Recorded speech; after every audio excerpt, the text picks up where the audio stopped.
galera, tudo bem? Eu sou a professora Thais Nunes. Voltei aqui para a gente falar sobre século XX, sobre nazifascismo, sobre crise de 29, aquele período que a gente conhece como entre guerras. Existe um pensamento de Eric Hobsbawm, um historiador extremamente conceituado do século XX, que ele fala que foi uma única guerra. Foi uma única grande guerra, sendo que no final das contas a gente teve um hiato aí de alguns anos, que foi justamente o período de 1918 até 1939, que foi a ascensão dos Estados Unidos economicamente, a crise de 29, a ascensão dos governos fascistas na Espanha, em Portugal, na Alemanha e na Itália.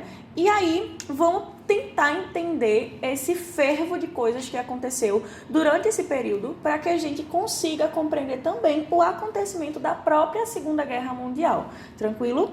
Vamos lá. Crise de 29 foi a queda da Bolsa de Valores, a quebra da Bolsa de Valores de Nova York. Tranquilo? Então vai ser aquele momento em que a economia mundial vai quebrar. Os países do mundo capitalista todos vão ser atingidos pela crise de 29. E a Alemanha, que era um país que já estava em crise por causa de todas as questões relacionadas ao Tratado de Versalhes, vai piorar ainda mais a sua situação. E aqui, ó. Em 1914, segundo Hobsbawm, o mundo rompeu com a sociedade conhecida no século XIX, dando início ao que o autor chamou do breve século XX. E uma das suas obras mais conhecidas era Dos Extremos. Nesse processo, a Grande Guerra, que foi a Primeira Guerra Mundial, a guerra que iria acabar com todas as outras, vai ser um grande rompimento ideológico, vai ser um grande rompimento de pensamento em relação ao que vinha acontecendo até o século XIX. Isso daí, antes da crise, vai gerar todo um processo de perda do homem europeu, do homem americano, uma reconstrução de ideais e assim por diante. Então, antes da crise de 29, a gente tem o fim da Belle Époque, o início da Primeira Guerra Mundial, junto ao Tratado de Versalhes, o Tratado de Separação dos Impérios, que é o Tratado de Trianon, e a Liga das Nações, o surgimento da Liga das Nações, a Revolução Russa, que vai gerar um novo vilão a ser combatido, que é o comunismo, e a ascensão do que a gente chama de American Way of Life, o estilo de vida americano. Ascende nesse período e ganha muito mais força no período de Guerra Fria, até porque durante a Guerra Fria a gente vai ter um investimento muito grande nas propagandas em relação ao American Way of Life. Tranquilo? Isso tudo vai gerar um grande problema, né? Essa questão das propagandas vai gerar uma grande problemática, porque ao ponto que a gente vai ter um crescimento muito grande da economia estadunidense, a gente também vai ter uma recuperação da economia europeia. E os Estados Unidos vão ganhar espaço para ganhar mercado e assim por diante, justamente nesse período em que a gente tem a formação, a reorganização e assim por diante de todo um processo ideológico, cultural e econômico dos Estados Unidos, certo? E vamos lá. Pode-se afirmar que a Primeira Guerra Mundial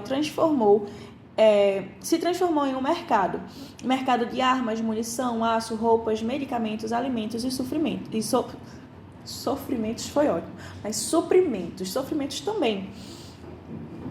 E o eixo da guerra se concentrou no epicentro da Europa, África e Ásia, o que fez com que os Estados Unidos não tivessem nenhum conflito, nenhum único mísero conflito em seu território, fazendo com que, minha gente, o pessoal simplesmente tivesse condições de não ter gastos com reconstrução, como a Europa teve, como todos esses outros lugares também tiveram. O que é que isso vai gerar? Até a Primeira Guerra Mundial, os Estados Unidos estavam tentando se encaixar na concorrência no mercado internacional, e após a Primeira Guerra Mundial eles de fato conseguiram, porque eles não tinham basicamente concorrência, porque todos os outros países que exerciam a concorrência, que tinham condições de passar os Estados Unidos para trás nesse momento, estavam se reconstruindo.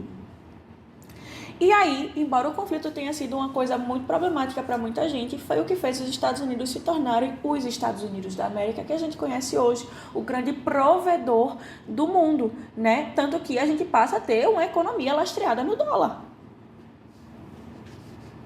Apenas. os caras eles conseguem, inclusive, mudar o lastro econômico, a referência econômica e assim por diante. E aí, minha gente, o que é que vai acontecer? Nesse momento, o American Way of Life começou a se desenvolver, começou a ser exportado, e hoje a gente tem pessoas no calor de 40 graus usando calça jeans. Sim, a calça jeans é um exemplo do American Way of Life e assim por diante. As grandes transnacionais e assim por diante. Então, os Estados Unidos começam a ter uma grande quantidade de produção justamente para alimentar o seu próprio mercado interno e o mercado europeu. Só que quando a gente chega na década de 1920, a gente começa a ter um comportamento protecionista da Europa, porque a Europa, que está em crise e reconstruída, quer começar a reinvestir no seu mercado. Dessa forma, a década de 20 trouxe inúmeras surpresas para os estadunidenses e muitas delas não foram boas. Na verdade, a grande maioria delas não foram boas. O que é que vai gerar? Se você perceber aqui, a gente está em outubro de 1929. Ó. Se você perceber, aumenta, cai, aumenta um pouquinho, cai, aumenta e vai pro fundo do poço. A partir do ano de 1925, a Europa começa a diminuir as importações. Dessa forma, a gente tem duas problemáticas que vão gerar a quebra da Bolsa de Valores. Essa quebra da Bolsa de Valores vai ser pensada da seguinte forma. Primeiro ponto, superprodução. Muito produto para pouco mercado. Então, a gente tem uma queda de valorização nesse produto. Segundo ponto, a gente tem a crise especulativa. Nesse momento, o capitalismo especulativo começa a entrar em alta muito grande e as pessoas começam a comprar muitas ações. Então, às vezes, as pessoas estão até hipotecando casas, fazendo empréstimos, colocando como garantia suas casas para comprar as ações e começar a entrar nesse mercado de ações. O que é que vai acontecer a partir de então? A partir do momento que a gente começa a ter a desvalorização, os grandes empresários eles começam a tirar as suas ações do mercado, justamente para que, caso aconteça algum problema muito sério, isso foi um exemplo, Rockefeller fez isso, caso acontecesse um problema muito mais sério, eles não perdessem muita coisa. E aí vai ter a junção da superprodução e a desvalorização dos produtos, que vai levar a uma desvalorização das empresas e das ações. Juntou uma coisa, juntou outra, deu o combo do inferno para os Estados Unidos, e em 1929 a gente teve a quebra da Bolsa de Valores, a gente teve desemprego em massa, a gente teve pessoas em filas de horas e horas e horas e mais horas para conseguir um emprego, para tentar conseguir um emprego, ou então para conseguir se alimentar e assim por diante. Nesse momento também, a gente tem um processo eleitoral. Então, a gente vai ter uma questão aí entre Robert Hoover e Franklin Delano Roosevelt. Inclusive, Franklin Delano Roosevelt vai ser o presidente dos Estados Unidos durante a Segunda Guerra Mundial até o ano de 1945, que é quando ele falece. Ele tinha poliomielite. Inclusive, Robert Hoover começou a se desesperar tanto, porque ele estava vendo que não iria ser reeleito, que acabou se exaltando muitas vezes em falar da deficiência de Roosevelt. E um detalhe importante: enquanto Hoover dizia que estava tudo bem, vamos deixar tudo como está, a economia por si só ela vai conseguir se reorganizar, porque a gente vive uma economia liberal e o Estado não intervém na economia, Roosevelt dizia: vamos fazer um novo acordo econômico entre nós para que a gente consiga se ajudar e para que a gente consiga sair do fundo do poço que a gente está, o famoso New Deal. Aí você, cidadão estadunidense do ano de 1930, você vota no cara que está dizendo que está tudo bem enquanto está todo mundo se lascando, ou você vota no cara que vai dizer: não, gente, vamos tentar fazer uma coisa diferente? Por isso que Roosevelt vai vencer a guerra. A guerra não, a eleição. A guerra também, mas ele não vai estar vivo para ver o resultado da Segunda Guerra Mundial.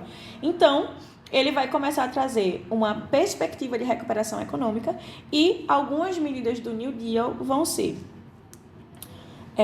Obras públicas, e esse investimento em obras públicas vai gerar emprego, e esses empregos que vão ser gerados vão inclusive gerar outros empregos, porque as pessoas eventualmente vão precisar se alimentar perto das obras e as pessoas vão vender comida e assim por diante. Isso é só um exemplo. A queima de estoque. Então, temos um estoque muito grande? Massa, taca fogo. Nem sempre isso vai ser literalmente, tá, gente? Mas assim, vamos diminuir o preço para que todo mundo compre e a gente consiga logo fazer essa reorganização.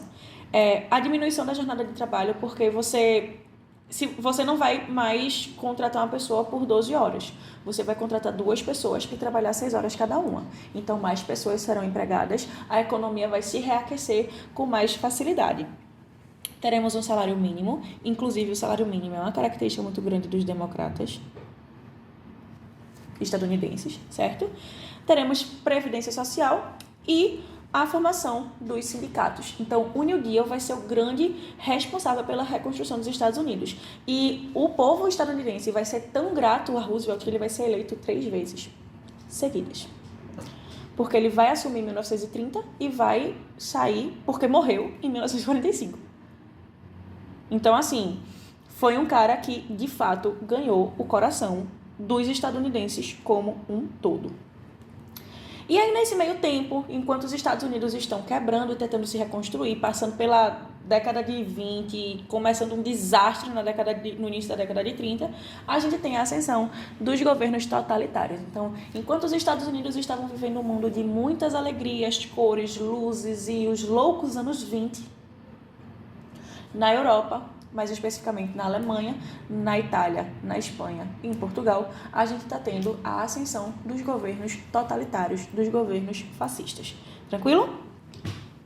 Vamos lá. O que levou a crescer na Europa esses governos totalitários? Primeiro ponto, o imperialismo, que gera a Primeira Guerra Mundial. Segundo ponto, a Primeira Guerra Mundial, que tem como resultado o Tratado de Versalhes. E toda a relação da Alemanha com a França tendo o objetivo de humilhar a Alemanha publicamente e internacionalmente. Isso vai gerar o sentimento de revanche da Alemanha, e por isso que Hitler vai fazer questão de invadir primeiro Paris. E em 1940, menos de um ano depois do início da Segunda Guerra Mundial, a Segunda Guerra Mundial começa no dia 2 de setembro de 1939, em julho, a França já estava rendida e Paris já estava ocupada pelos alemães. E Hitler fez os franceses assinarem a rendição na Segunda Guerra Mundial no mesmo lugar que a Alemanha assinou a rendição na Primeira Guerra Mundial. Se você acha que você é vingativo, é porque você não estudou ainda bem direitinho essa parte da história, certo? Nesse processo, também relacionado à Primeira Guerra Mundial e também relacionado ao Tratado de Versalhes, a gente tem a cláusula da culpa da guerra. Ou seja, terminamos a guerra com o culpado, uma coisa que Woodrow Wilson, presidente dos Estados Unidos no momento, disse que não era para acontecer, porque iria gerar um monstro no futuro. Ele estava certo, o monstro foi gerado. E é isso aí.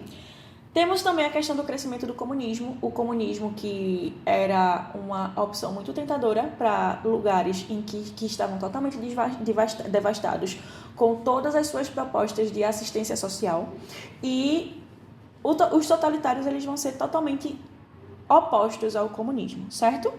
E a quebra do liberalismo político e econômico, que é justamente a crise de 29, isso que a gente acabou de ver, tranquilo?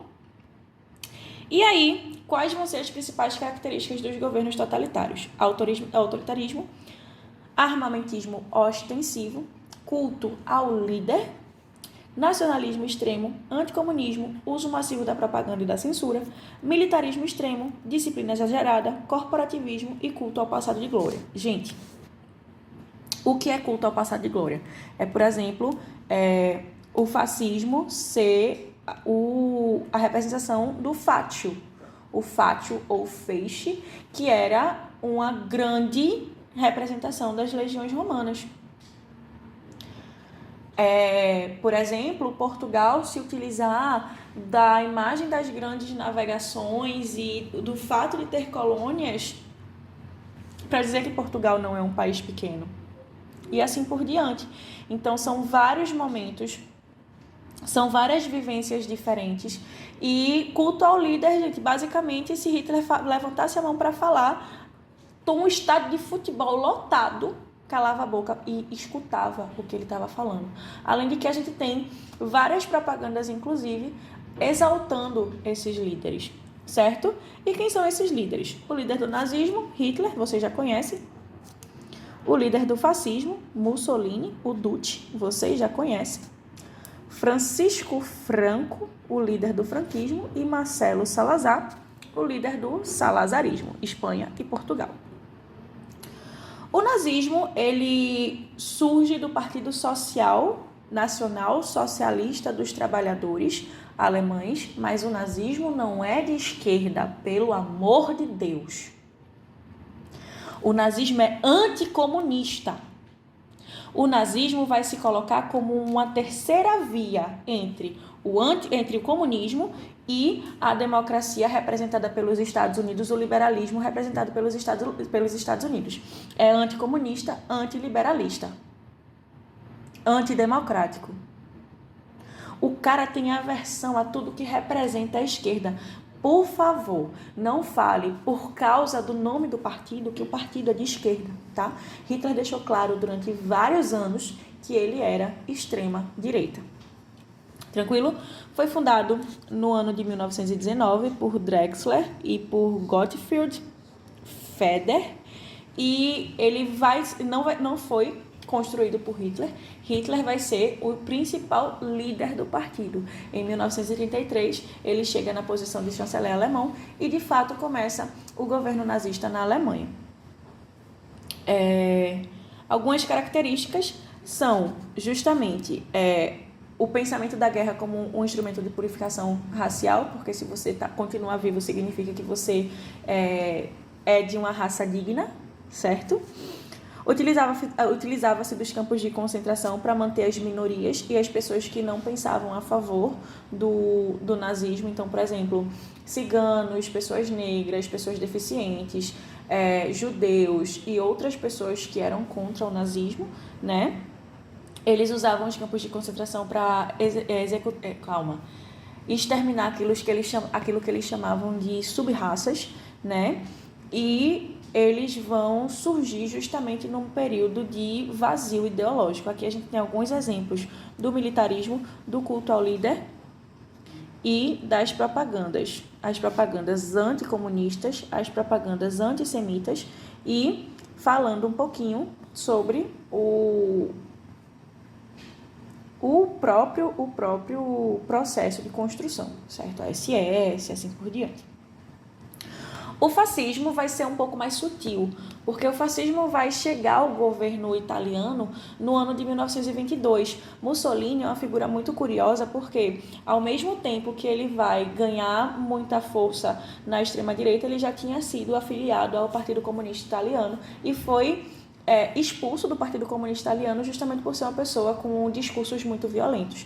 Quando ele começa o seu governo em 22, depois da Marcha sobre Roma, ele lança a Carta do Trabalho, né, a Carta do Laboro, que é basicamente o que vai, vamos dizer assim, a certidão de nascimento efetiva do fascismo. E ele vai ser muito esperto porque ele vai trazer para perto de si o catolicismo, a religião católica, que tem sede, né, no Vaticano, que fazia parte da Itália, e ele vai assinar o Tratado de São João de Latrão, justamente tornando o Vaticano independente.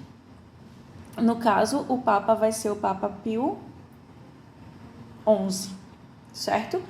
Gente, com isso eu não estou dizendo que o catolicismo é fascista e mantém. Não, não é isso. Mas que Mussolini foi inteligente trazendo essa parte religiosa para perto de si como apoio, justamente porque as pessoas passaram a acreditar nele como se ele fosse, meu Deus, o enviado do Senhor, né? É uma coisa que foi muito sagaz da parte dele. Tanto que depois de muito tempo a igreja começou a trazer certos pensamentos totalmente contrários ao fascismo e também condenar certos pontos do fascismo, certo? E o lema do fascismo é justamente tudo no Estado, nada de fora do Estado, nada contra o Estado. Justamente mostrando essa centralização de forma extremamente fortificada. Aqui a gente tem alguns exemplos e algumas coisas relacionadas ao fascismo, né? A gente tem a associação que vai existir entre Itália e Alemanha, tanto que no eixo a gente tem Itália, Alemanha e Japão, né? E aqui, ó, Churchill e Roosevelt sendo colocados como grandes assassinos de tudo. E aqui, ó, culto ao passado de glória, o pretor, no caso, e o fátio, ou feixe, que simboliza que a união faz a força do Estado. Temos o franquismo e temos o salazarismo. Eu vou falar muito mais como curiosidade, certo? Porque não é uma coisa que é muito recorrente.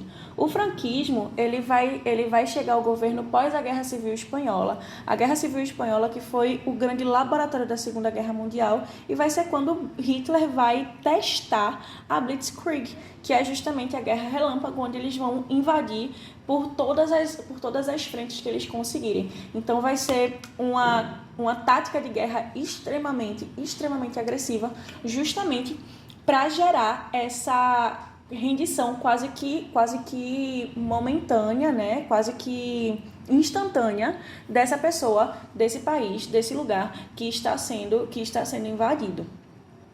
Isso vai acontecer na cidade de Guernica e Pablo Picasso vai representar Guernica como aquele